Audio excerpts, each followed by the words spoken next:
You're listening to the Vocabit Podcast, where I help students improve their vocabulary for the SAT, ACT, and life itself using my unique and research-backed story-based method.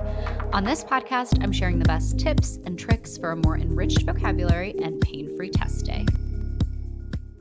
Hello, and welcome to episode 54 of the Vocabit Podcast. I'm Erica Abbott, a former English and history teacher, the author of the young adult novel Ahead of Her Time, and the founder of the eponymously named vocabulary company, Vocabit. So a couple of years ago, I was on a classics kick. I was listening to Frankenstein on Audible, and I will never forget it because I went to the store, did my shopping, was driving home, and I kid you not, Mary Shelley, bless her heart, was still describing the same mountain. I don't remember the details because, to be honest, I can only hear about so much dirt before I start to zone out. And that brings us to today's topic in our writing mini-series, and it's how to write non-boring descriptions. Now, if you don't describe your setting, it's like your characters are just standing in front of a blank space with, nothing around them in the reader's head. Presumably, that's not how you're envisioning it, so you need to share some kind of a setting or description with the reader.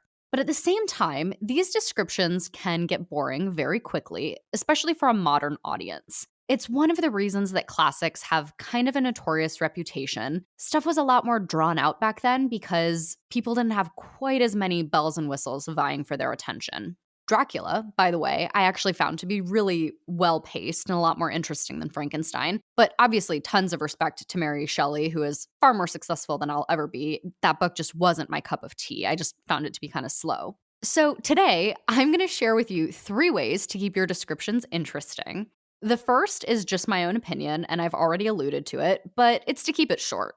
This is just my style of reading and writing, but I am not into 20 pages of descriptions about the dirt. That's just not my thing. But some readers and writers like that, so that one's kind of up to you, but my opinion is to keep it short. The second 2 ways to keep your descriptions interesting are far more professional and technical, and they come from best-selling authors. Tip number 2 comes from Donald Maas, M-A-A-S. He runs a literary agency in New York and has a lot of really good writing books. And he suggests writing your setting as a character. I read this piece of advice before writing Ahead of Her Time, and I tried to use it when describing Noor's childhood home in Alexandria. You'll notice that there are a lot of emotions that she feels towards this house, the way you would feel emotions towards another person. She misses this house. It makes her feel comfortable. It makes her feel safe. And without going into spoilery details, because it's not really necessary here, when something important happens, you'll notice that the branches outside start becoming frenzied and tapping at the windows. The sea becomes violent. You start getting these kind of personified actions mirrored back at her. And all of this hopefully adds to the atmosphere a little bit because it makes things less one-dimensional.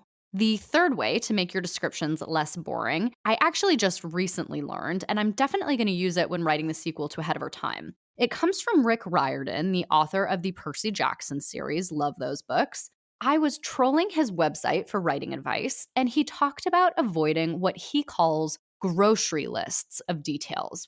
Instead, he suggests offering an extended simile or metaphor to unite all of the details in your description. So instead of, the person was this tall and this weight and had this color hair and, his shirt looked like this and he had an angry look on his face and da-da-da-da-da, he suggests writing something like, he looked like a rhino, ready to charge, and then adding in whatever details you find relevant. But it creates more cohesion to kind of have that uniting simile or metaphor at the beginning. And a really cool thing that I've noticed since researching the process of best-selling authors is that a lot of them use the same tools. It's like you have a little invention in front of you, and now at least you know, okay, I need a screwdriver, a wrench, and 5 screws. I spoke in the last episode about Olivia Jewels and the Overactive Imagination by Helen Fielding, and I noticed that she sometimes uses this extended simile thing too when describing new places. In talking about an eclectic California hotel, she describes it as, quote, like a designer's hissy fit on the set of Alice in Wonderland, end quote.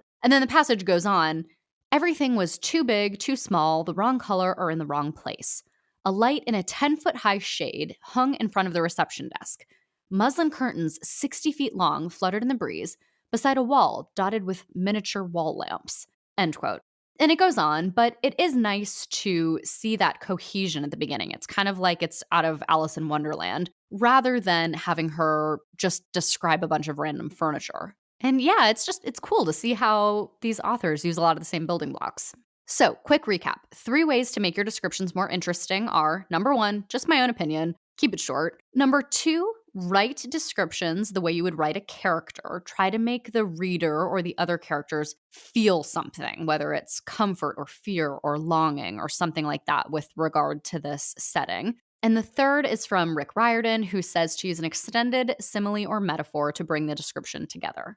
All right, if you are enjoying the Vocabit podcast and my painless approach to learning, I would really appreciate it if you left it a 5-star review in Apple Podcasts or wherever you're listening. I don't really ask for reviews that often anymore. I know most podcasters do it every episode. I just get kind of awkward about it, but they really do mean a lot. And I would really appreciate it if you took 2 seconds just to hit the little 5 stars button. You don't even have to write anything, but it would mean a lot. Thank you so much, and I will see you next week.